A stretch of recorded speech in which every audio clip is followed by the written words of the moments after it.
달이 없는 밤, 동궁전에는 따뜻한 등불이 빛나고 두 사람의 그림자가 하나로 겹쳐 있었습니다. 이강은 다리의 뺨을 감싸며 깊은 눈으로 바라봤죠. 밤새도록 쫑알거려도 안 놓아줄 거니까 너도 꼭 나 안아줘. 그의 목소리에는 왕세자의 위엄이 아닌 한 사내의 간절함이 묻어 있었습니다. 다리는 이미 알고 있었습니다. 이 고백이 곧 궁궐 전체의 질서를 흔들게 될 폭풍의 시작이라는 것을. 하지만 그녀는 기꺼이 그의 품에 안겼습니다. 잠시라도 이 평화가 계속되기를 바라면서 말이죠. 두 사람의 세상은 점점 좁혀지고 있었고 그 냄새는 이미 궐 전체를 진동했습니다. 사랑이라는 이름의 달콤한 위험이었습니다. 이조판서 자강의 눈빛은 싸늘하게 빛났습니다. 세자와 소훈의 깨볶는 냄새가 온 궐을 진동하는데 만약 소훈이 잉태라도 하게 된다면 말입니다.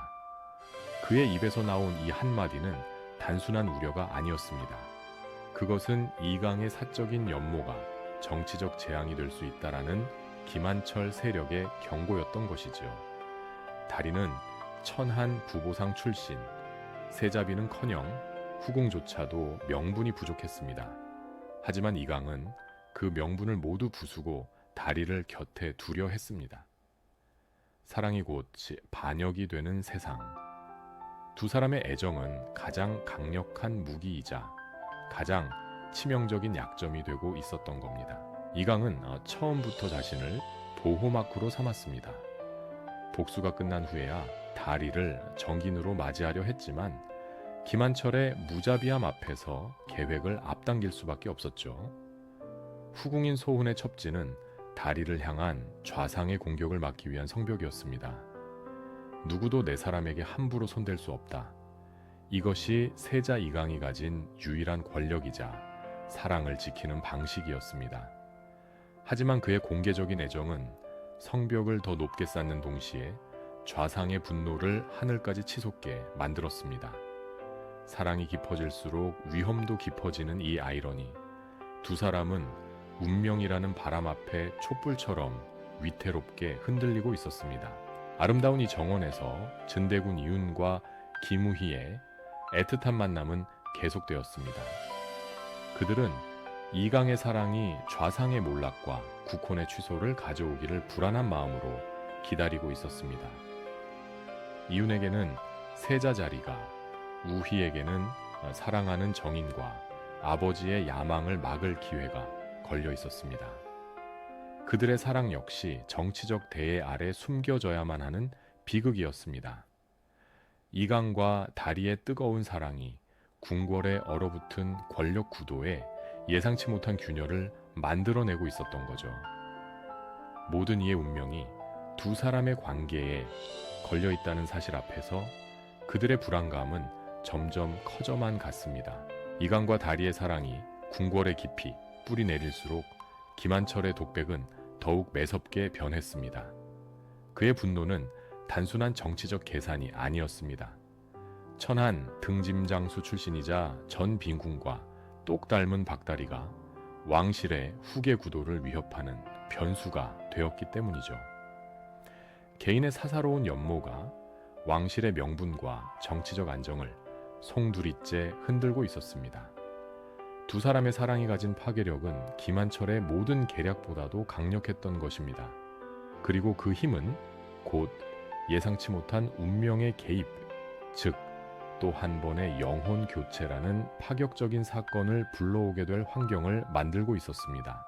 고요해야 할 세자 침소에서 갑작스러운 논란 외침이 들려왔습니다.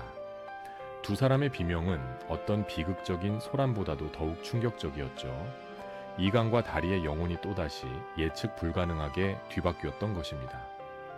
다리의 영혼이 들어간 이강 세자은 자신을 바라보는 신원과 세돌에게 물었습니다. 제가 지금 누구로 보여유? 그녀의 말투는 여전히 능글맞았지만 눈빛은 혼란으로 가득했습니다. 이강의 영혼이 들어간 다리, 소은은 침착하려 애쓰며 다시 한번 확인했습니다. 나는 지금 누구로 보이느냐? 세자와 소훈의 몸으로 서로의 정체성을 묻고 답하는 이 상황. 이는 통제할 수 없는 운명의 장난이었습니다. 두 사람은 공포 속에서도 급변하는 상황에 적응해야 하는 긴박감을 느꼈습니다. 이번 영혼 교체는 지난번과는 달랐습니다. 마치 거대한 복수를 앞두고 분명히 주는 마지막 경고처럼 느껴졌죠. 좌의정 김한철은 분노했습니다. 그의 눈앞에는 자신이 5해 동안 공들여 쌓아 올린 권력의 탑이 무너지는 환영이 보였습니다. 여자 하나 때문에 5해 공든 탑을 무너뜨렸구나. 그의 독백은 박다리를 단순한 정적으로 보는 것이 아닌 자신의 모든 야망을 파괴하는 운명의 위협으로 공식 인정한 것이었습니다. 김한철은 수많은 희생과 계략으로 권력을 쌓아왔지만 이강과 다리에 끊어지지 않는 홍연의 힘은 그의 냉정한 이성으로도 예측할 수 없었던 변수였던 것입니다. 다리의 몸으로 돌아온 이강은 이 상황이 단순한 장난이 아님을 알았습니다. 그것은 곧 닥쳐올 위기를 감지한 운명의 경고등이었습니다. 혹은 자신이 사랑하는 사람을 지키기 위해 의도적으로 몸을 바꿨을 가능성도 있었습니다. 이번에는 내가 너의 방패다. 이강의 결단은 이미 정해져 있었습니다. 좌상의 분노는 극에 달했고 그 분노가 향하는 칼날이 오직 박다리만을 겨눌 것임을 알았기 때문이죠. 인간의 의지와 권력이 운명의 뜻과 정면으로 충돌하는 긴장된 순간이었습니다. 두 사람은 몸이 다시 바뀌자마자 이전과는 다르게 행동했습니다. 놀라움보다는 확신이 있었죠. 어쩌면 물속에서의 입맞춤이 아닌 또 다른 방법을 터득했을지도 모른다는 강력한 암시였습니다. 그것은 이강에게 선택지를 주었습니다. 세자의 몸으로 안전하게 복수를 준비할 것인가, 아니면 다리의 몸으로 가장 위험한 곳에 스스로를 던질 것인가. 선택은 명확했습니다. 사랑하는 사람을 위협으로부터 영원히 격리시키는 것. 이강은 가장 위험한 곳으로 가장 절박한 전략을 실행하려 하고 있었습니다. 조정회의는 전쟁터였습니다. 김한철은 냉정한 목소리로 이강을 압박했습니다. 새끼 짐조는 독성이 약하여 영모의 증좌가 될 수 없습니다. 계산년 사건의 핵심 증거는 순식간에 무력화되었습니다. 복수의 기회를 놓친 이강은 좌절했습니다. 그날 김한철은 측근 대신들을 향해 싸늘하게 말했습니다. 재물이 하나 더 필요할 것 같습니다. 재물. 김한철에게 인간은 단지 권력을 지키기 위한 소모품에 불과했습니다. 이강은 직감했습니다. 곧 다리를 겨냥할 것이라는 것을. 이강은 필사적이었습니다. 좌상의 공격이 멈추지 않는다면 박다리는 언제든 위험에 처할 수 있었습니다. 짐조라는 증거는 사라졌지만 이강은 포기하지 않았습니다. 동궁전은 수많은 기록 더미로 가득 찼습니다. 그는 좌상을 무너뜨릴 다른 증좌를 찾기 위해 밤낮 없이 서책을 뒤졌습니다. 복수와 보호라는 두 가지 목표가 긴박하게 충돌했습니다. 복수를 완성해야 다리를 영원히 지킬 수 있지만 지금 당장 다리가 위험에 처할 수도 있었습니다. 김한철에게는 오직 권력 유지라는 하나의 논리만 존재했습니다. 진실이 드러나는 것을 막기 위해 무고한 사람을 또다시 희생시키는 것을 주저하지 않았습니다. 그가 언급한 재물은 단순한 희생양을 넘어 세자의 가장 아픈 곳을 찌르려는 치명적인 공격이었습니다. 이강은 이미 알고 있었습니다. 자신이 복수의 길을 걷는 한 다리는 영원히 안전할 수 없다는 것을. 이강에게 남은 선택지는 오직 하나였습니다. 스스로 미끼가 되어 좌상의 칼날을 자신에게 돌리는 것. 김한철의 독백은 자신이 재물을 찾아냈음을 암시하고 있었습니다. 이미 궐 안의 모든 정보는 좌상의 소나귀에 있었습니다. 다리는 이미 세자의 가장 아끼는 소운이었고 그녀를 해치는 것은 세자에게 가장 큰 타격을 입히는 방법이었습니다. 이강은 다리의 몸으로 세자의 곁을 떠나 홀로 이 사투를 감당하려 했습니다. 세자가 아닌 내가 김한철에게 잡힌다면 그는 방심할 것이다. 이강의 머릿속에서는 치밀한 계산이 이어지고 있었습니다. 결단을 내린 이강은 다리에게 말했습니다. 너는 잠시 왕세자 행세를 하라. 내가 돌아올 때까지 절대 들켜서는 안 된다. 다리는 불안했지만 이강의 단호한 눈빛을 거스를 수 없었습니다. 그녀는 자신이 아닌 세자의 영혼을 가진 이강의 몸을 지키기 위해 필사적으로 세자 역할을 수행해야 했습니다. 한편 다리의 몸을 택한 이강은 일부러 자신이 좌상의 눈에 띄도록 움직였습니다. 위험을 알면서도 사랑하는 사람을 지키기 위해 스스로를 던지는 가장 고귀한 희생이었습니다. 어두운 달빛 아래 좌상의 수하들에게 끌려온 소훈 박다리의 몸은 주리틀 앞에 던져졌습니다.